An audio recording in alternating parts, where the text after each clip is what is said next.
종로 나이트 죽돌이었어요. 네.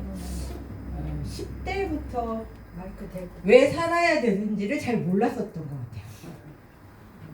그래서 이 세상을 떠나도 되지 않을까? 그게 고등학교 때. 그래서 떠나보려고 했어요.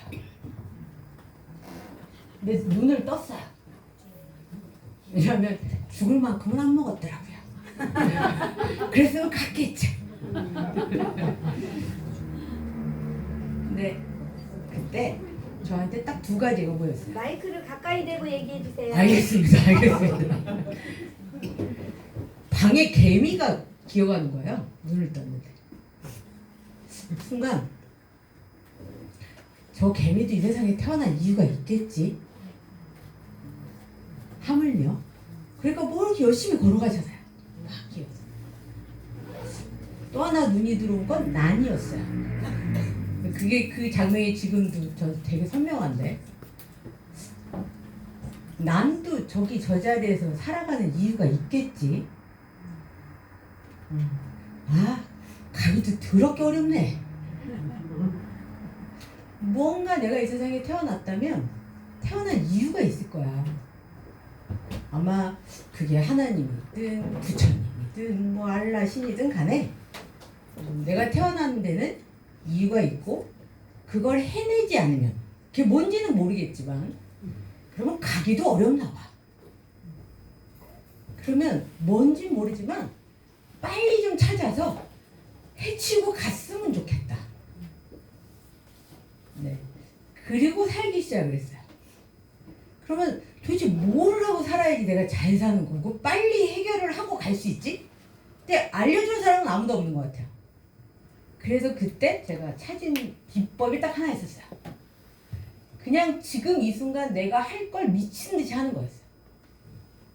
왜냐면 뭔지 모르니까. 네. 그래서 대학교를 갔는데 열심히 나이트를 가라고 그래가지고 그래서 그냥 열심히 가서 춤을 췄어요. 네, 보통 이렇게 스테이지 가운데 있는 사람들은 좀 인물이 있는 사람들이잖아요. 이거 쫓다 말이니까 뭐 지금도 보셔도 알겠지만 그렇게 춤을 잘 추지도 않는데 그냥 온몸을 부벼대면서, 그래서 그냥 술을 마셔야 되면 그냥 죽도록 마셨어요. 네. 그래서 뭐를 하든 그냥 죽도록 했어요. 그게 뭐가 될지 모르겠어서. 그리고는 연극을 좀 해봤어요. 그래서 대학로에서 연극하러 선배들을 막 쫓아다녔는데 근데 돈이 되게 없어요. 선배들이 소주를 하나 시켜놓고는 중국집에 가면 짬뽕을 한 그릇밖에 못 시켜요. 5명이 앉으면 소주 한 병에 몇 잔 나옵니까? 7잔. 잘하시네요. 가득 따라서. 그러면 5명이 한 잔 따르고, 네. 그리고 짬뽕 건더기도 못 먹어요. 옆에 있는 저희는 그냥 한 잔 얻어먹고 국물 조금 먹으면 그냥 감사해. 그냥 감사해요. 근데 돈 없으면 담배를 피질 말든가 꼭 후배한테 담배를 구해오래. 그래가지고 후배인 제가 대학로를 나갑니다. 담배를 구하러. 여러분, 담배 구하는 방법 3가지 맞추시면 선물 있습니다. 죽는다. 봉출 빙고 빨리 나오세요. 빨리 나오세요. 자, 이 선물은 웃음을 창조할 수 있는, 네, 얼굴 기억까지 나온, 네, 박수 부탁드리겠습니다. 돈 있으면 사면 되죠. 그렇잖아요. 가장 쉬운 방법. 안 그러면 빌려달라고 한 까치만 이러세요. 그것도 안 되면 말씀하신 것처럼 주스면 돼요. 아, 그래도 그때는 문화가 되게 저질려가지고 장초를 많이 버렸어요, 사람들. 근데 제일 미웠던 사람은 장초를 버리고 비벼끄는 놈이야. 아니 그 장초를 왜 발로 비벼고 못생긴 사람, 못생긴 사람. 근데 제일 좋은 사람은 장초를 그냥 버리는 사람. 맞아. 네, 장초. 제가 담배꽁초를 줍고 있는데 조만큼에 제 경쟁자가 담배를 주는 거예요. 이렇게 들어 뭐야 이러고 보니까 거린이에요. 거린. 그분 모습이 지금도 저는 되게 선명한 것 같아요. 제 인생에 이렇게 제가 컷처럼 남아있는 컷 중에 하나인데 겨울이 돼서 거의 10월 넘어 11월이 가니까 좀 추워지기 시작을 했는데 위는 그 공장 잠바 아시죠? 파란색 예전에 많이 입던 공장 잠바 있어요. 그걸 어디서 구워서 입으신 것 같은데 아래는 반바지 해운대 슬리퍼를 신으신 거야. 해운대에서 배가 이게 하얀 줄 3개가 한 거 있거든요. 네. 그걸 신으시고 그냥 이렇게 쭈그리고 앉아서 담배를 주스시던데 갑자기 그분을 딱 보는 순간 저분도 담배를 줍고 나도 담배를 줍고 근데 사람들이 지나가 볼 거 아니에요? 근데 이 생각이 들었죠. 저분을 보면서는 아 좀 안 됐다 뭐 불쌍하다 뭐 이런 생각이 들 것 같은데 과연 20대 젊은 나를 보고는 무슨 생각을 할까? 제가 담배 꽁초를 줍고 있는데 불쌍하다고 생각하는 사람 없을 것 같아요. 네, 그렇지. 더 이상해. 애가 어떻게 저렇게 살아 그냥. 애가. 야, 이런 거죠. 에이구 저거 젊어가지고 말이야. 응? 저 나중에 커서 뭐 되려고? 뭐 이런 마음 정도지. 도와주고 싶다, 불쌍하다는 생각은 안 들 거라는 거예요. 근데 문득 그때 이 생각이 떠올랐어요. 그분 나이가 40에서 50 정도? 지금 돌이켜 생각해보면 저분한테도 20대가 있지 않았을까요? 근데 그분의 20대 때 나는 나이 40에 50에 담배꽁초를 주는 거린이 될 거라고 꿈꾸고 사는 사람이 이 세상에 있을까요? 아무도 없어요. 만약에 20대인 절 보고 너 그렇게 살면 저렇게 된다 이렇게 얘기하면 얼마나 성질이 나겠어요. 그래서 부모들 자식한테 그런 말 하면 안 돼. 말 안 듣는다고 데려가다가 너 공부 안 하면 저렇게 된다? 이거 진짜 악담이야. 악담. 그런 악담이 어디 있습니까? 근데 또 한편 생각하면 이런 거예요. 그럼 내가 지금 사는 것처럼 살면 40, 50대 안 그렇게 될까? 이것도 보장이 돼야 될 거 아니야. 근데 갑자기 그 순간에 자신이 없는 거야. 제가 그때 한참 연극이 재밌어서 연극으로 뭔가를 해보려고 그날 밤에 집에를 한 3시간이 걸려서 걸어가서 밤에 한숨도 못 자고 도대체 네가 연극으로 성공하고 연극으로 뭔가를 네 운명을 개척하려면 이게 가능한 거야? 이제 물었죠. 그랬더니 첫째, 둘째, 셋째가 필요했어요. 그러면 가능할 것 같아. 이 3가지 중에 하나만이라도 있더라고. 첫 번째 뭐였냐면 끼가 많으면 돼요. 끼가 많으면. 제가 능력이 너무 타고나. 막 연극으로 진짜. 그러면 그런 분들 보면 좀 시간이 걸려도 어때요? 수탄성 있고 성공하잖아요. 그랬더니 그렇게 뛰어나 보이진 않았어요. 그래? 그럼 또 돈이 있으면 될 것 같아요. 왜냐면 돈 있으면 막 고치고 뜯고 막 딴 데 가서 훈련하고 막 좋은 선생 붙이고 뭐 이러면 되잖아요. 그럼 가능할 것 같아요. 근데 저한테는 사실은 그렇게 주줄 수밖에 없는 만큼 돈이 없었어요. 저희 아버님이 사업이 쫄딱 망하셔가지고 사실 학교도 제대로 가기 어려웠던 상황에서 살았거든요. 그것도 없어. 근데 또 하나 있으면 돼요. 뭔지 아세요? 자, 이번에 마지막. 빼기. 또 빼기. 빼기. 빼. 그렇죠. 빨리 뛰어나오세요. 싸. 아싸. 네. 와. 네. 감사합니다. 감사합니다. 박수 부탁드리겠습니다. 뒷배가 좋으면 저 막 못해도 막 뭐 주인공 시켜주고 막 이런 거 하면 그러면 또 될 수도 있잖아요. 하다 보면 되니까. 네. 3개 다가 없더라고요. 그래서 엄마가 너 정신 차려라. 왜 그러냐. 그런 거 하지 마라. 막 이럴 때 귀뚱으로도 안 들었는데 그 밤으로 그 일을 접었던 것 같아요. 네. 그리고 나서 뭘 어떻게 살아야 되는지는 그래도 찾기는 어려웠던 것 같아요. 근데 아버지는 쓰러지시고 집에 빚을 엄청 많고 그러면서 이렇게 사는 건 아니고 어쨌든 돈은 벌어야지 이러면서 그냥 돈을 벌기 시작했던 것 같아요. 그리고 운 좋게도 한 35쯤에 사업도 했어요. 그래서 직원 200명 월급도 주면서. 그래서 미친 듯이 돈을 벌었어요. 왜냐면 돈을 갚아야 했기 때문에. 네. 그래서 29에 시작해서 39, 40 되는 해에 빚을 다 갚았어요. 와. 감사합니다. 네, 그죠.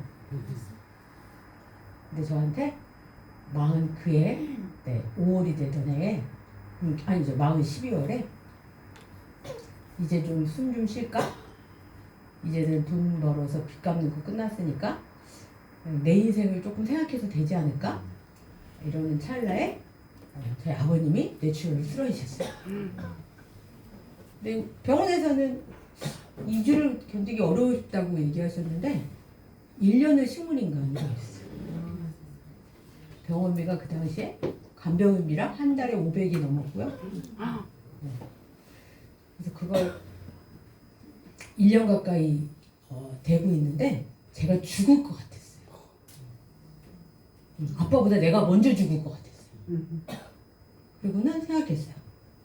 도대체 나는 왜 살고 있지? 뭐 때문에 살고 있지? 이러다가 내가 이걸 이렇게 계속 뭐가 됐든 미친 듯이 했는데 도대체 이렇게 계속 사는 게 맞을까? 그러면서 사업을 접어버렸어요. 왜냐면 이대로 살다가 나만 망가지는 게 아니라 저와 함께하는 사람들이 너무 힘든 거예요. 지금은 그래도 제 얼굴 보면은 얼굴이 그렇게 막 흉해 보이진 않으시잖아요. 예뻐요. 감사해요. 완전 도가니예요. 고마워요. 그런데 이따가 제 사진도 보여드릴 텐데 제 모습은 찔러도 피 한 방울 안 나올 것 같고요. 네. 아무도 곁에서 제 옆에 있으려고 하지 않고요.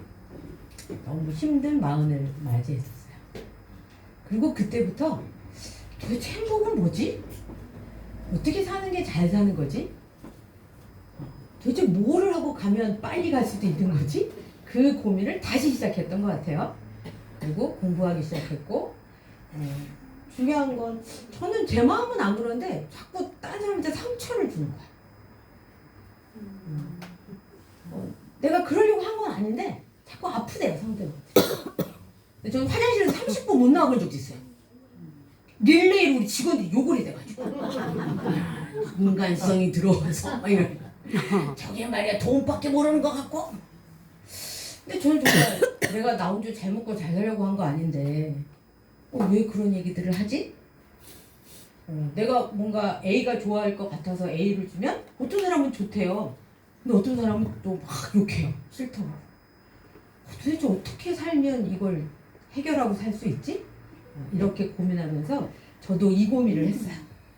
그래서 찾은 것들이 좀 있어서 그걸 여러분한테 이미 여기 계시는 인생의 선배님들을 뵈면 이미 다 찾아서 잘 지내실 수 있겠다. 그런데 혹여 오늘 굉장히 즐겁게 앞에서 막 율동하시고 박장대소하고 너무 즐거우시죠? 네. 그런데 일주일에 한 번 봉당으로 올 땐 너무 좋은데 나머지 6일이 계속 공곤해. 그땐 별로 행복하고 즐겁지 않아.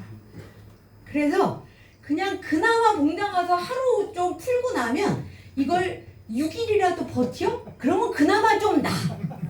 근데 나가는 순간 끝나. 여기만 나가면 다시 현실이야. 이러신 분들은 오늘 제 얘기를 좀 들으시면 뭐 때문에 내가 계속 거기서 맴돌까? 네, 그걸 좀 저도 맴돌았던 사람이었어서 찾으실 수 있지 않을까. 그래서 그 얘기를 조금 나누려고 합니다. 괜찮으실까요? 네. 네, 공부 좀 했는데 공부가 좋아서 한 건 절대 아니고요.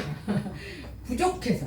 네, 제가 부족해서 사람을 대하는 방법도 너무 부족하고 내가 조직에서 리더를 하는데도 내 마음대로 못하는 제가 제대로 된 리더십을 발현하지 못해서 부족하고 그래서 저는 제가 너무 부족한 사람이라 그걸 채우려고 공부하다 보니까 그게 좀 쌓여서 이제는 조금씩 끄집어내서 이제 사람들한테 도움을 드리는 그런 일들을 하고 있습니다. 네, 그래서 지금도 아직은 뭐 하는 사람이냐라고 물으면 저는 아직도 제 삶에서 배움이 끝이 없어서 인생을 배우는 사람입니다. 뭐 이렇게 얘기하고 있거든요. 근데 아까 이제 소개해 주셨듯이 원광 디지털대학교 얼굴경영학과 학과장을 작년 9월에 보직을 맡았습니다. 근데 제가 한참 힘들고 이렇게 어려울 때 궁예가 그렇게 부러웠어요. 관심법을 썼어요. 그렇죠. 여러분 그러시대. 궁예가 난 딱 보면 알아 너를. 네, 저도 옆에 있는 사람들한테 딱 보면 알아서 요 사람한테는 요렇게 좀 해줘. 요 사람한테는 요렇게 해주고. 그럼 요거 안 얻어먹잖아요. 들어보라고. 근데 이게 잘 안 되는 거죠. 근데 사람에 대한 공부거든요. 그게 결과적으로. 근데 서양에서 사람을 공부하는 게 심리학입니다. 근데 이제 동양에서 사람을 공부하는 분야가 두 가지래요. 하나가 명리학이에요. 네, 태어난 연어리 씨를 갖고 그 사람의 기질과 속성을 알 수 있습니다.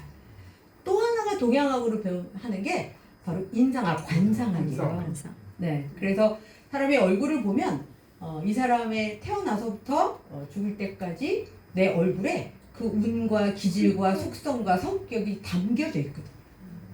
그래서 우리가 이렇게 보면 저 사람 기가 좀 세게 생겼어 이거 느끼잖아요. 여러분도 다 할 줄 아세요. 네, 그게 사람마다 느끼는 에너지인데 그 에너지들이 진짜 맞습니다.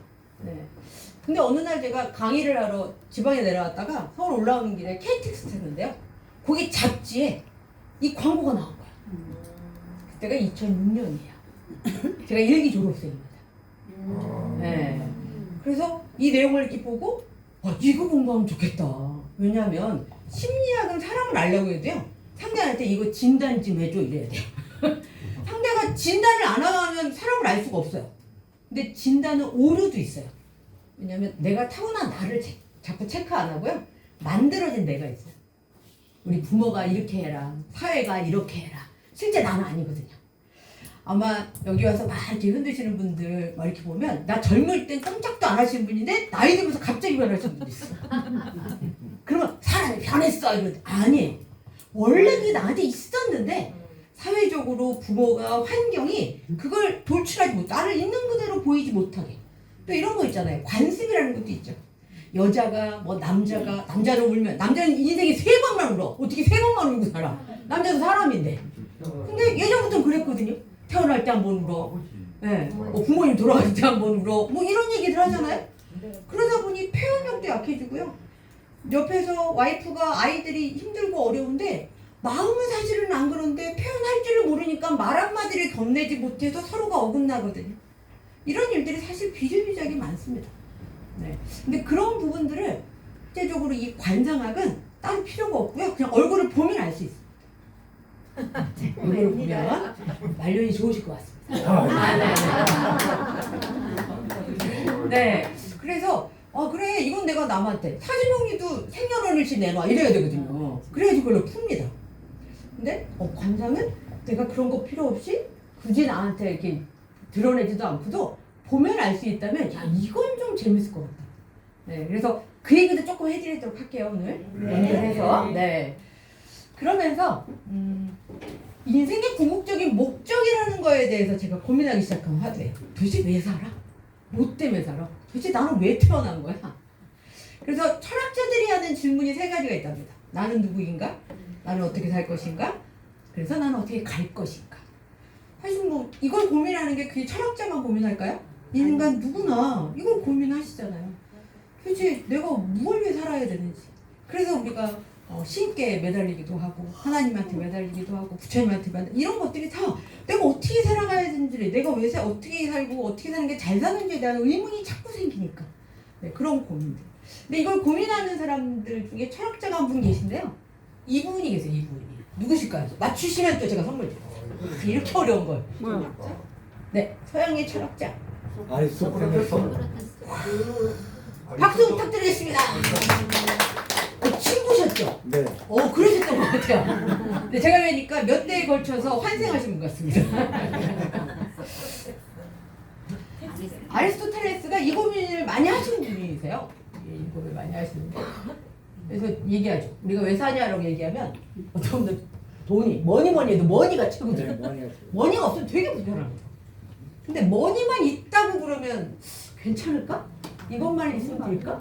아니요. 그죠? 네, 그러실 것 같으면 여러분 여기 안 계시겠죠? 네. 네. 오히려 돈 벌고 있어야죠, 지금 이 시간에. 네.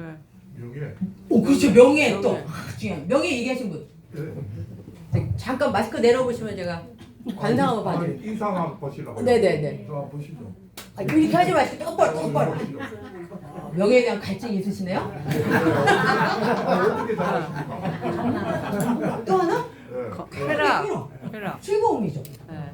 여러분 맛있는 거 먹으면 재밌고 네. 좋잖아요.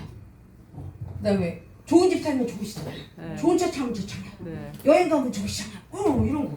네, 우린 이러려고 살아. 그럼 돈 벌잖아요. 사랑. 사랑. 아까 계속 사랑을 얘기하시던데. 뭐님을 해서 사랑만큼 좋은 게 없어. 뭐 이런 얘기들 하시죠. 근데 돈, 명예, 쾌락, 사랑 사랑. 결과적으로 이건 뭐 때문일까라고 생각하면 딱 이 하나의 단어로 귀결이 된대. 그렇지. 건강. 건강, 행복. 행복. 행복. 네, 다 같이 한번 파란글씨도 읽어보실까요? 시작. 무엇을 위한 시간이 될 수 없는 그 자체로 완벽한 가난한 행복. 맞습니다. 행복이 돼야. 근데 행복을 느끼는 건 사람마다 다르다는 거예요. 그러겠죠?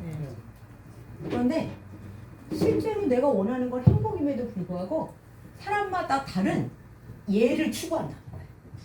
돈, 명예, 쾌락, 사랑. 돈이 적당히 행복을 줬으면 그만 욕심 안 내도 되잖아요. 그렇죠. 근데 갑자기 뒤집어지죠? 주객이 전도돼서 그래서 돈에 아구가 돼서 돈 하다가 행복을 놓치는 사람 되게 많죠. 사랑을 적당히 행복하게 하면 되는데 사랑에 집착하죠? 넘어서 어떻게 해요? 내 맘대로 하고 싶어져요. 내 뜻대로 하고 싶어져요. 자식도 내 맘대로 쥐락펴락 해야 돼요. 그거 다 사랑해서 그런 거래요. 남편과 부부도 다 내 맘대로 쥐락펴락 하고 싶어요. 그거 다 사랑해서 그런 거래요. 도를 넘죠. 그럼 그 다음에 어떻게 될까요? 불행해져. 쾌락도 마찬가지예요. 여러분 중독이 쾌락을 위해서 하는 거잖아요. 술도 적당히 마시면 즐겁죠. 근데 이제 술이 사람을 마시기 시작하면 완전히 중독이 되거나 갑자기 사고가 생길 수도 있고 갑자기 위험해지죠. 명예도 마찬가지입니다. 적당히 존경을 받으면 얼마나 품위 있고 좋습니까? 근데 그 욕구가 너무 강해지면 추해지기 시작하죠. 그리고 수단과 방법을 가리지 않고도 저걸 만들기 위해서 해서는 안 될 짓도 하죠. 도가 넘으면 다 그렇게 돼서 사실은 행복을 주는 요인인 건 분명하지만 어느 순간에 제가 뭐로 바뀌더라? 불행의 씨앗이 돼. 근데 우리는 그걸 놓치고 엉뚱하게도 얘만을 추구하더라. 그럼 결과적으로 여기에서 동의하실까요? 네. 자, 동의하시는 분 박수! 그래서 공양이 오신다고. 행복에 여러분이 주는 이곳에 웃으면서 율동하면서 함께 여기로 행복하시잖아요. 여기서도 도를 지나쳐 너무 흔들면 근육통 생겨서 여러분 또 병원 가세요. 큰일 나십니다. 그러면서 사람들은 그 행복을 위해서 가장 기본적으로 일을 하는 걸 합니다. 왜냐면 뭐니 해도 뭐가 있어야지? 머니가. 네, 없으면 불편하거든요. 근데 일을 하면서 돈이 중요하긴 한데 그 과정에서 불행한 사람이 참 많다는 거예요. 그래서 영국에 성 바울이라는 대성전이 있어요. 여기를 이 크리스토퍼 르헨경이라는 사람이 설계를 딱 해가지고 만들고 있었어요. 예전에는 돌을 가지고 다 깎아가지고 성전을 졌잖아요. 여러분도 이렇게 사진 봐서 어디 가보고 아시겠지만 다 돌이잖아요. 큰 돌들. 석공이 막 돌을 쪼고 있어요. 세 명이 쪼고 있는데 얼굴 모습이 다 달라. 누구는 웃고 있고, 누구는 찡그리고 있고, 누구는 그냥 무표정하게 하고 있어요. 그리고 갑자기 이 사람이 지나가다가 궁금해. 도대체 왜 똑같은 일을 하는데 저렇게 표정이 다른 거야? 그래서 가서 물어봤어. 이 사람한테 물어봤어. 당신 지금 무슨 일을 해요? 이러고 물어봤는데 갑자기 돌을 찌다 보고 짜증탄. 몰라. 돌 찌잖아. 신경질나게 뭐라? 이러는 거야. 짜증 확 내. 돌을 깨고 있구나. 근데 참 짜증을 내네. 근데 옆에 있는 사람은 또 달라요. 그랬더니 그래도 굉장히 좀 정신없이 땀을 흘리면서 그래서 당신은 지금 무슨 일을 하고 계세요? 아이고 아우 저 여기서 빨리 이거 돌 쪄가지고 저녁에 갈 때 돈 받아서 삭 받아가지고 우리 집에 있는 네, 여우 같은 마누라랑 토끼 같은 아이들한테 맛있는 거 사가지고 오늘 저녁에 가려고. 네, 나 돈 벌고 있다. 그런 거야. 그러냐고. 근데 이분은 조금 더 표정이 다르래요. 여러분 보시기에 훨씬 더 어때 보이십니까? 즐거워 보이지 않으세요? 이 사람한테 물어봤어요. 네. 갑자기 확 넘어갔네. 당신은 어떻게 뭐 하고 계시는 거예요? 이랬더니 이분은 뭐라고 하냐면 제가 무슨 일을 하고 있냐면요. 이 성전을 짓고 있는데 이 성전은 아주 유명하신 건축가가 하나님한테 바치는 대성전을 짓고 있는 거에 제가 동참하고 있어요. 제가 아주 너무 귀한 일을 제가 하고 있는 겁니다. 네, 이러면서 저 지금 이거 실수하면 안 되니까 저 말 시키지 마세요. 이러면서 자기의 하는 일을 대성전을 짓는 자기가 거기에 성전에 이 성전을 바치는 그런 사람이라고 표현하더라는 거죠. 동일한 일을 하지만 돈을 버는 거 맞죠? 네, 당연히 내 노동의 대가를 받으셔야 되잖아요. 그걸 안 주는 게 오히려 이상한 거죠. 근데 그 결과만이 아니라 과정에서 내가 그것이 무엇이 됐든 그게 전업주부로 아이들을 키우는 일이 됐든 나가서 돈을 버는 일이 됐든 무엇을 어디서 하든 내가 하는 일이 어떤 의미를 갖고 사느냐를 찾은 사람은 그 과정이 돌을 깨는 일이 쉽지만은 않잖아요. 그 일이 편안해서 이 사람은 너무 편안해가지고 그렇게 즐겁게 웃으면서 일을 하고 있지는 않잖아요. 과정은 너무나 힘든 것 같습니다. 맞아요. 하나의 일 끝나고 나면 또 하나 일 생기고요. 끊임없이 인생에 파도가 치는 것 같아요. 이 파도가 언제 끝나나 싶어서 하나 끝나고 나서 이제 좀 숨 돌릴까 하면 갑자기 일에서 문제 생기든가 갑자기 건강에 문제가 생기든가 이번엔 친정에 문제가 하나 생기든가 끊임없이 생기는 게 인생인 것 같아요. 그러면서 생각할 때 이 파도가 끝나야지 내가 행복해져. 이 일이 끝나야지 내가 행복해져라고 생각한다면 우린 영원히 행복이라는 걸 찾을 수 없고 그걸 어거지로 누가 옆구리 찔러서 웃던가 아니면 맛있는 거 하나 먹던가 아주 잠깐의 행복만을 느끼고 인생을 불행하게 사는 시간을 더 많이 보내게 될 수밖에 없더라. 그렇다면 인생을 행복하게 사는 방법을 우리도 좀 선택하고 살아야 되지 않을까? 네. 그 첫 번째가 바로 내 일에 의미를 부여하는 거라고 합니다. 이런 걸 연구하는 사람들이 꽤 많아요. 근데 그 의미를 부여하려면 여러분이 아셔야 될 게 있어요. 행복에도 종류가 있다. 하나의 행복은 쾌락적 행복입니다. 맛있는 거 먹고요. 좋은 집 사고요. 좋은 차 타고요. 네, 여행도 가고요. 이런 거 하면 네, 즐겁잖아요. 재밌잖아요. 근데 이 쾌락적 행복은 단점이 아주 큰 게 하나 있어요. 내가 10,000원짜리 맛있는 김치찌개를 먹었어요. 예를 들어 오늘 점심에 그 집 진짜 맛있어요? 네, 여러분 내일 가고 모레 가고 또 가면 계속 맛있을까요? 아니요. 갑자기 내 행복도가 뚝 떨어져요. 자, 이 쾌락적 행복의 단점은 뭐냐면 동일한 게 반복되는 거에서 우리는 행복을 느낄 수 없다. 그래서 강도가 높아져야 돼. 내가 10,000원짜리 먹었으면 그 다음에 15,000원짜리 먹었으면 좋겠어요. 그렇지. 제가 라디오에서 어느 날 차를 타고 가다가 사연을 하나 들었어요. 아파트 분양을 받았었대요. 막 아파트 돈 얻고 힘들고 막 이런데 모아서 입주를 했대요. 여러분 기분이 어떨까요? 좋아요. 얼마나 행복해. 24평짜리 입주를 했대요. 너무 행복해가지고 집 정리하고 정말 이 세상이 내 세상이야. 근데 갑자기 한 달쯤 지난 다음에 친구가 전화가 왔대. 그래서 친구가 너 요새 이사했다며? 나도 이사했어. 우리 집 한번 놀러와라 이러더래요. 그래서 친구네 집에 갔더니 친구 40평 아파트 하이패리스. 갑자기 내 행복도 어떻게 됐을까요? 떨어졌어요. 바닥을 쳤어. 내 24평을 행복하게 하냐. 비교해요. 강도가 높아져야 돼요. 그렇지. 자, 그럼 이걸 해결하려면 계속 뭐를 벌어야 돼요?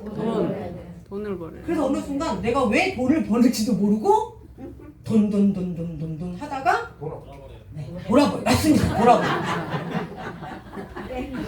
그렇다고 쾌락적 행복이 없어야 된다? 그건 아니에요. 아니 지금도 얼마나 맛있는 음식을 저 얼마 만에 우리 친구가 해주는 밥을 이렇게 맛있게 먹었는지 오늘 제 인생의 행복이 이 세상 최고의 행복인 것 같았어요. 친구야, 나 오늘 인생에서 내 60평생 제일 행복한 날이야. 그런데 이 행복만이 전부는 아니더라. 또 하나의 행복도 생각해 보시면 좋겠다. 이게 의미적 행복이라는 겁니다. 그게 바로 뭐냐면 내가 어디로 가고 있는지를 알고 내가 무엇을 향해 가고 있는지를 알면서 그 과정을 견뎌낼 때, 그 과정을 거쳐갈 때 저는 인생이 동굴이라고 생각한 적이 있어요. 너무 깜깜해서 해도 노력을 해도 이 깜깜한 동굴을 나갈 수가 없는 것 같았어요. 너무 깜깜하니까 내가 아무리 열심히 노력을 해도 빛 하나가 안 보이는 거예요. 그런데 인생은 동굴이 아니라 터널로 만들 수도 있다는 걸 알았어요. 동굴은 그냥 거기에 멈춰 있으니까 나갈 수 없잖아요. 맞아. 그런데 터널은 길어도 끝이 보여. 있어요. 다만 그 길이가 내 예측대로 와주면 참 고맙겠어. 내가 한 열흘만 고생했으면 좋겠어? 나 한 40까지만 고생하고 그 다음부터는 터널이 뚫려서 갔으면 좋겠다고 누가 도장 딱 받아서 나한테 주면 내가 그때까지는 참아볼게. 그래서 자꾸 연초가 되면 누구를 찾아가죠? 자꾸 나 터널이 언제 끝날까요? 제 빛이 보일까요? 제 돈복은 언제 오나요? 막 이러면서. 근데 분명한 건 인생은 터널인 게 맞더라. 내가 포기하지 않고 내가 걸어갈 수 있다면 그 길은 가더라. 그런데 그 길이 항상 탄탄하지만은 않더라. 그렇다면 그 길이 마지못해 아무리 터널이 있고 빛이 있다고 해도 거기를 막 끝내 못 견뎌가지고 막 다리를 질질 끌면서 기어서 간다고 생각해 보시면 그 길이 얼마나 고통스러울까요? 그러다 보면 분명히 저만큼만 가면 터널 끝으로 나갈 수 있음에도 불구하고 포기라는 걸 하게 됩니다. 그래서 요즘 포기하는 사람도 너무 많죠. 네. 그래서 누군가 한 사람만 그 옆에 손 붙잡고 같이 갈 사람만 있다면, 같이 한번 어깨 두들겨 줄 사람만 있다면, 그래도 다시 한번 딛고 일어나서 한 발짝은 더 디뎌볼 텐데. 그래서 옆에 있는 누군가가 참 중요하죠. 자, 옆에 있는 분한테 함께 가자. 빨리 얘기해 주세요. 우리 함께 가자. 함께 가자. 본인 혼자 터널에 있지 않아요. 네, 그 동지가 필요하다면 봉당에 오시면 됩니다. 네. 더불어서 그 과정에서 내가 그래도 가다 보면요. 지난번에 갈 땐 2발짝만에 주저앉았는데 어느 순간 지구력도 생겨서 3발짝 갈 수도 있고요. 능력도 생기고요. 넘어졌다가 일어나는 요령도 생기지 않으세요? 맞아요. 네, 그걸 성장이라고 합니다. 그리고 그걸 통해서 얻는 감정을 성취감이라고도 얘기하고요. 만족감이라고도 얘기하고 뿌듯함이라는 것도 얘기하고 보람이라도 얘기합니다. 이것도 행복의 아주 중요한 요인이 됩니다. 근데 우린 이게 행복하다라는 걸 잘 못 배우고 살았어요. 네. 그냥 오로지 돈 벌어서 맛있는 거 먹고 좋은 집 가고 좋은 여행 가고 네 명품백 하나 들면 어떻게 해보고 이런 걸로 우리가 행복하다라는 것만 너무 알고 살아서 그걸 못 가지면 가진 사람이 얄밉기도 하고 부럽기도 하고 그러다 보니 갑자기 금수저 흙수저 찾고 이제 돌아가신 부모님 원망하고 땅 좀 내겨놓고 가지 그냥 갔나 뭐 이런 생각도 들고 네 내 주위에 안 그러면 내 옆에 있는 배우자 원망하죠. 돈 좀 더 벌어오지 왜 이거밖에 안 벌어. 누구는 부동산 투기도 잘한다는데 왜 그런 것도 못하나 뭐 이러면서 서로가 서로를 자꾸 미워하게 되고 원망하게 되고 그걸 왜 안 해주냐고 탓하게 되죠. 그러다 보면 성격 차이로 이제 저기 네, 교대 앞을 서초동을 가시더라고요. 그런 일이 안 생기려면 쾌락적 행복만이 아니라 의미적 행복도 여러분이 좀 고민해 보시는데 이 의미적 행복을 가져가려면 네, 행복 안에서 나의 삶의 태도를 돌아보시면 연결이 좀 된대요. 내 안에 내 삶의 태도 안에 어떤 태도를 가지고 사느냐가 내가 내 행복을 만들기도 하고요. 네, 내 행복을 오히려 불행으로 하기도 하다. 그래서 앞에서도 계속 선택해야 된다는 얘기 하셨잖아요. 네, 그 얘기 중에 오늘 2가지만 얘기하는데 하나는 바로 행복한 사람들의 공통점을 알려드립니다. 이분이 러시아에 있는 소냐 루브르스키라는 학자인데요. 우리가 호스피스 병동이라는 데 있죠. 네. 네. 돌아가시기 얼마 안 되시는 분들 계시는 쪽에 가서 그분들을 계속 인터뷰하셨어요.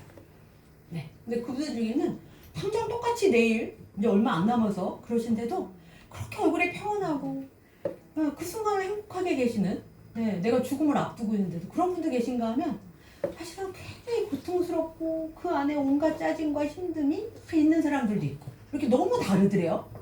근데 죽는 순간에도 저렇게 평온하고 행복할 수가 있나? 실제 저 사람은 그럼 돈이 엄청 많았나? 뭘 그렇게 잘 살았나? 명예가 많았나? 궁금해서 물어봤더니 그분들의 공통점이 바로 이거였다는 거예요. 다 같이 한번 읽어보실까요? 자신이 하는 일에 의미 있는 목적을 부여하고 거기에 헌신하는 것. 내가 하는 일에 그냥 단순히 돈만을 위해서 내 쾌락만을 위해서 한 게 아니라 내가 하고 있는 일에 의미를 부여하고 그 의미를 추구하면서 살았던 사람들은 굉장히 행복감이 높더라는 거죠. 그래서 여러분도 한번 생각해 보셨으면 좋겠어요. 여러분은 지금 어디로 가고 계시나요? 이 강의장에서, 이 교육장에서 밖으로 나가려면 여러분 어디로 걸어가셔야 돼요? 출국. 당연히 출근하셔야 되죠? 출국. 근데 열심히 이 벽으로 오시면 어떻게 될 것 같아요? 열심히 못 나가죠? 그리고 여기가 막 한 고층 빌딩 유리라고 생각하시면 떨어지겠죠? 맞아요. 이렇게 오신 분이 슬렁슬렁 게을르게 오셨다면 억울하지 않아요. 왜냐면 어차피 내가 뭐 게을르게 대충 왔으니까 뭐 이런 거야. 근데 부지런히 왔어. 그런데 잘못 왔대. 그게 인생 60, 70에 느끼는 감정일 수 있다는 거야. 여긴 어디? 나는 누구? 도대체 내가 뭘 잘못하고 살았다고. 나 열심히 산 거밖에 없는데 어떻게 내 자식들이 나한테 이럴 수가 있고 어떻게 나한테 이런 내 노후가 있으리라고 난 상상도 못했는데 내 주위에 친구 하나가 없고 어떻게 내가 이러고 살지? 내가 뭘 잘못 산 거야? 이런 후회들을 하게 되는 경우가 왕왕 있다는 거예요. 근데 그게 바로 뭐냐? 열심히 사는 거 중요합니다. 그런데 그보다 더 중요한 건 내가 열심히 사는 방향을 제대로 정하고 살고 있냐가 너무 중요하거든요. 그저 열심히 살면 그 방향이 잘못됐을 때 억울함과 분함이 커서 한이 더 많아져요. 그런데 내가 가는 길이 어디인지를 잘 알고 가는데 그 길을 간다고 해도 가는 길에 비탈길도 있고 돌풀이에 걸릴 수도 있지만 어딘지를 아는 사람은 다시 일어나서 또 갈 힘이 생긴대요. 근데 그게 없는 사람은 그냥 주저앉아 버리거나 원망하게 되거나 억울함으로 인생이 힘들어진다는 거죠. 그럴 때 행복을 느끼기 되게 어렵다고 합니다. 네. 우리나라에 KTX라는 고속철이 있듯이 일본에 신칸센이라고 하는 고속철이 있는데 여러분도 기차 타보시면 아시겠지만 기차를 내리고 나면 청소하시는 분들이 들어가서 거의 한 짧은 시간에 청소를 하고 나오고 그리고 다시 타잖아요. 네. 우리나라도 아마 그럴 것 같아요. 맞아요. 청소를 전문적으로 하는 업체가 있어요. 네. 태세이라고 하는 업체예요. 태세이. 네, 태세이라고 하는 굉장히 유명해서 근데 실제 이 태세이 업체는 그냥 일반적인 청소 업체였어요. 7분간의 기적.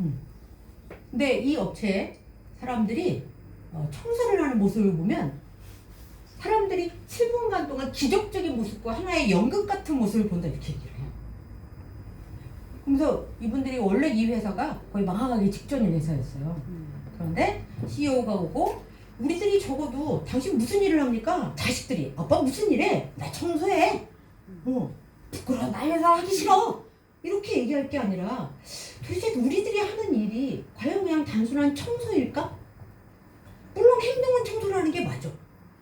그런데 우리가 하는 일이 정말 청소라는 그 행위가 무엇을 위해 하는지 한번 생각해 봅시다. 그 고민을 직원들이 하게 됐대요. 그래서 자기들이 청소를 하는 거에 의미를 부여했어요. 네. 그래서 어떤 의미를 부여했는지 다 같이 한번 읽어보실까요? 우리는 청소가 아니라 여행의 추억을 담은 토탈 서비스맨이다. 기차를 tas는데 고속버스를 탔는데 막 빵꾸 소리가 떨어져 있어요. 네. 머리 이게 하는 바지가 제대로 이렇게 씌워져 있지 않아. 막 흘러 있어. 여러분 기분이 어떠실까요? 더러워요. 아우 더럽습니다. 근데 가족들하고 즐겁게 여행 가려고 딱 탔는데 그래서 봐요. 더 더러워요. 네. 그래서 이분들은 그러죠.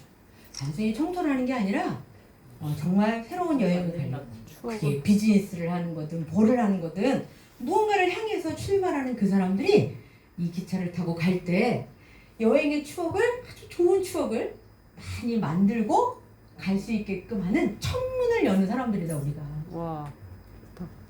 그런 마음으로 청소를 하면 청소가 어떻게 될까요? 대충 될까요? 아니요. 그리고 이분들이 청소하는 시간 딱 7분이래요.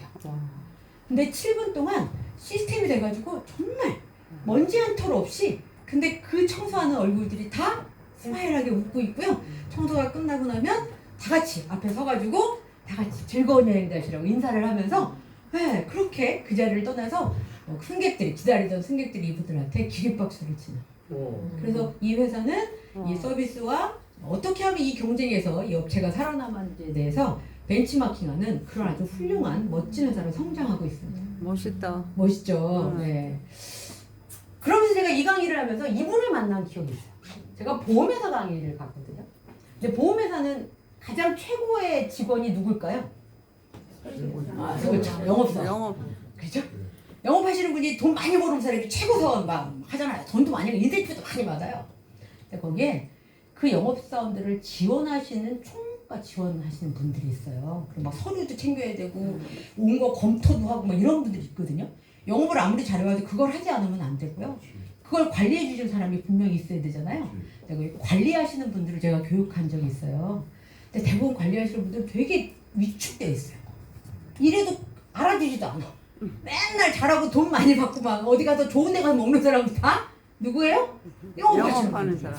그러니까 다들 교육은 받으러 왔는데 다들 인상에 얘기 좀 해봐라.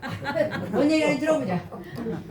또 쥐어짜가지고 교육시켜가지고 일 많이 하라는 거지 지금. 이러면 다들 팔짱 끼시면서 막 이렇게. 근데 이제 제가 이 얘기를 하고 각자 자기 삶의 의미를 한번 찾아보시라고 내 일에 의미를 부여해보시라고 이렇게 얘기했는데 한 분이 이렇게 의미를 부여하신 거예요. 다 같이 한번 읽어보실까요? 나의 외국 고객들의 건강과 행복한 삶을 설계하는 외국 고객들의 편안함과 즐거움을 책임지는 일이다. 자기는 영업하시는 분들이 어떻게 편안하고 즐겁게 기분 좋게 사무실에서 아침을 준비하고 나가게를 도와주는 사람. 그러면서 하는 말이 뭐라고 하시냐면 제가요 마음 좀 삐딱 먹고요 커피 완전히 다 치워버리면 무슨 일이 생기는 줄 아세요? 아침에? 맥심 커피를 다 치워버린대 자기가.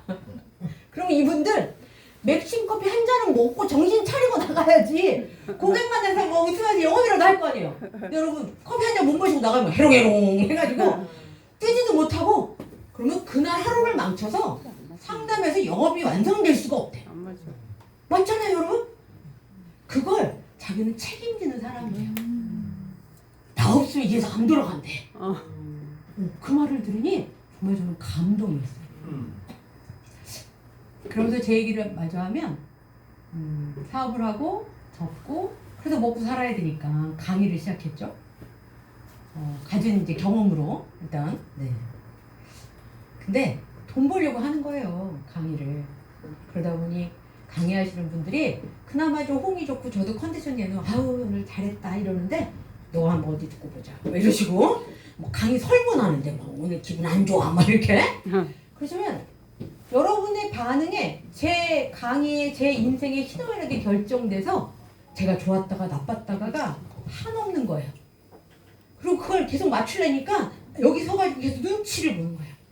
그러니 강의 가려고 그러면 돈은 벌러 가긴 가야 되는데 누구한테 뭐 끌려가는 것처럼 제가 이 자리에 서가지고 왜 서 있는지도 모를 때도 많았어요. 그러면서 제 인생에서도 내가 도대체 강의를 왜 하냐? 그래 돈 벌지. 근데 돈 버는 건 결과고 내가 강의를 해야 되는 진짜 이유가 뭘지를 한번 생각해보자. 도대체 내가 왜 사는지를 생각해보자. 그걸 십몇 년 고민하면서 제가 52에 정립한 거거든요. 다 같이 한번 읽어봐 주실까요? 나의 일은 행복 모든 사람들이 어디서 무엇을 하든 인생을 즐겁게 행복하게 잘 살다 잘 살아가고 싶다. 없는 것이다. 네. 그래서 저는 제 삶의 저 출구를 찾은 게 저는 제가 함께하는 사람들이 잘 살다 잘 가게 도와드렸으면 참 좋겠어요. 근데 그걸 강의로 하면 강의 안에서 그걸 도우면 좋겠고요. 제가 마트를 가요. 그래서 이제 계산대에 이렇게 서가지고 제 물건 들고 서 있으면 거기 계산하시는 분이 이렇게 있는데 어떤 나이 드신 어르신이 슬쩍 이렇게 앞으로 와가지고 앞으로 딱 물건을 던지시는 거예요. 그런 분들 간혹 계신데 제발 그러지 마세요. 네. 그러면 이제 계산하시는 분 입장에서 분명히 새치기 했으니까 제가 성질 낼 것 같잖아요. 근데 또 할머니는 아 급해 빨리 해 막 이러는데 이분 안 해주면 또 어때요? 이분도 또 성질 내잖아요. 그러니까 이제 저를 이렇게 보면서 아니 저기 아유 괜찮아요 급하신 것 같은데 먼저 해주시면 돼요 괜찮습니다. 제가 이 말 해드리는 게 그분 잘 살게 도와드리는 거예요. 맞아요. 그리고 계산하고 나오면서 아유 오늘도 힘드시죠? 네. 네. 가끔 이런 분들이 있어서 난처하실 때도 있으실 것 같네요. 네, 수고하세요. 감사합니다. 이 인사 한마디 해드리는 게 제가 그분을 오늘 잘 살게 도와주는 거예요. 그래서 잘 살게 도와준다라는 게 꼭 무슨 일을 거창하게 아니라 그냥 제 인생에서 그게 강의를 하는 거든 엄마를 만날 때든 내가 친구를 만날 때든 내가 마트에서 누구를 만나든 어느 순간에도 제 인생의 방향은 그 사람들이 잘 살게. 저 잘 가게는 만들어진 지가 한 5년 됐어요. 요게 붙은 거. 네. 저희 엄마 때문에. 저희 어머님이 요양원에 지금 이제 아버님은 그리고 1년 있다가 돌아가셨고 어머님이 이제 57. 네, 근데 2019년에 네, 쓰러지셔서 거동하기 어려우셨는데 그래도 재활은 하셔서 네, 걸으시지만 집에 모시기는 어려우셔서 요양원에 계시거든요. 근데 당신이 너무 힘들어하세요. 그냥 열심히는 사셨는데 지금 이렇게 사는 게 지금도 막 젊은 사람처럼 움직이고 싶고 그러면서 내가 네 외할아버지가 돈 좀 많이 놓고 갔으면 이게 우리 엄마 얘기예요. 네. 그 재산 있는 거 다 남 주고 막 이러시면서 아니 지금 가신 지가 언제 되는 거예요? 안 되면 이제 또 이제 네 아빠는 막 이러면서 집 한 칸 안 내놓고 가가지고 내가 이 서름을 막 네, 아주 온갖 막 그러다 보니 화가 올랐다 내렸다가 진정이 안 되시는데 엄마를 이렇게 보면 생각이 나는 거죠. 도대체 어떻게 살면 어쩔 수 없이 내가 가야 되는 길을 기다릴 때 잘 갈 수 있을까? 네. 엄마가 잘 가 보이지가 않는 거예요. 그래서 지금은 엄마가 잘 가게 도와드리기 위해서 노력해요. 그러면서 제 자신도 내가 어떻게 잘 살면 잘 갈까가 연결되는 것 같아요. 갑자기 그 나이가 돼서 잘 가질 수는 없어요. 살아온 삶의 태도가 나를 만드는 거거든요. 가는 길도. 제가 예전에 장애 쪽에 이렇게 경험으로 또 일한 적이 있거든요. 요새 여러분 장례 서비스 막 이런 것들 많이 하시죠. 거기에 장례지도사님이 어느 날 그런 말씀을 하세요. 이렇게 염을 하다 보면 특히 사고가 났거나 갑자기 이렇게 하셨을 때 얼굴의 모습이 너무 흉측해서 보여줄 수가 없어서 그걸 어떻게든지 조금은 왜냐하면 그 얼굴이 마지막 남는 얼굴이라 이번 그 사고 때도 그랬지 않았을까 싶은데 그래서 애쓰지만 근데 그 얼굴에 똑같이 사고가 나도요 굉장히 편안한 얼굴이 있고요 그냥 뭐 크게 적이 없이 돌아가셨는데도 얼굴이 그냥 봐도 돌아가신 분이 보기만 해도 섬찟하다 이런 얼굴의 표정들이 있다는 거예요. 근데 이분의 경험으로는 그런 얘기를 해요. 그런 분은 한이 많은 분 같다고. 가는 순간이 왜 파노라마처럼 지나간다는 얘기를 하는데 그때 가기 싫은 착이 너무 많아. 착이. 왜냐면 내가 못한 게 너무 많고 가지고 싶은 걸 내려놓지도 못하고 그런데 이렇게 평온한 사람은 어느 날 갑자기 가도 그냥 그 순간에 가도 그렇게 미련이 없는 거야. 그게 삶의 미련이 없는 게 아니라 그만큼 열심히 하루하루를 잘 사니까 오늘 아침에 나한테 무슨 일이 생겼다 해도 그냥 뭐 더 살면 좋겠지만 안 지나고 지금 가도 그렇게 억울하진 않아. 그런 삶을 사신 분은 그렇게 얼굴이 편안하대요. 그게 바로 뭘까요? 삶의 태도이지 않을까요? 그래서 여러분이 한번 이 시간을 통해서 내가 어느 방향으로 어떤 삶에 어떤 이유로 살아야 되는지 여러분 한번 생각해 보셨으면 참 좋겠다. 그냥 돈을 벌어야 돼, 맛있는 거 먹어야 돼, 좋은 거 가져야 돼 여기가 아니라 혹시 여기에 있다면 이것도 무엇 때문에 행복하려고. 그럼 행복은 정말 뭘까? 잘 사는 건데 내가 어떻게 사는 걸 잘 산다고 할까? 저는 누군가를 잘 살게 도와주는 걸 잘 산다고 그냥 여겼지만 이건 제 거고 네, 여러분이 어떻게 잘 사는지를 한번 이번 기회에 정리해 보시는 시간을 가져보신다면 아마 10년가 될지 15년가 될지 30년가 될지 여러분이 언젠가는 가실 때 내가 내 자손이 내 얼굴을 봤을 때 아유 그래도 가는 거 참 슬프지만 간 우리 엄마 우리 아빠 아, 얼굴은 너무 편안해서 그 얼굴을 기억하는 걸로만으로도 자손들이 행복할 수 있다면 그러면 잘 살지 않을까요? 네. 그런 삶에 대한 고민을 좀 해보시면 좋겠으면서 퀴즈 나갑니다. 퀴즈. 이분이 누굴까요? 강사님. 네. 강사님. 저요? 이 사람이? 어떻게 하면 좋아? 탤런트. 한국기로 말씀하시면 빨리 튀어나오세요. 언제 얘기하신 분? 빨리. 자, 세 분 나오시면 제가 세 분께 드리도록 하겠습니다. 네, 세 사람이 여기 계십니다. 네? 훈련하는 기회예요. 한국기입니다. 한국기 한 20대 때 사진이에요. 여러분 호감 가세요? 이분이 지금 저 얼굴로 연기하고 있으면 영화 가서 볼 것 같지 않죠? 안 봐요. 맨 오른쪽. 어떠세요? 봐요. 완전히 얼굴이 달라졌죠? 네. 결과적으로 타고난 상이 있습니다. 그걸 관상이라고 얘기합니다. 교수님도 그 얼굴이 보는데 제가요? 처음엔 저렇게겠다 지금 응. 얼굴이 옆에 그러실 것 같아요. 그러면 저도 공개하도록 하겠습니다. 그럴 것 같아. 이게 2006년 제가 찢을 대로 찢은 때예요. 발랄할 때죠. 근데 눈에 생기도 없고 웃고는 있는데 썩소죠. 아 기분 안 좋게 보네. 그렇죠. 근데 이때 저 사업 접고 그래서 떠나보자고 유럽 여행 갔을 때 찍은 거라 기분 안 좋은 일이 없었거든요. 제 인생 최초로 갔던 여행인데 근데 제 얼굴이 이랬어요. 그러다가 변하기 시작을 했죠. 네. 치아가 더 치아가 더 많이. 사진이 더 좋습니다. 아 그러나요? 아니요. 지금이 더 이제. 감사합니다. 네 상이 변했죠. 네. 굉장히 내놓으면 이걸 제가 얼굴 교환학과에서 배웠습니다.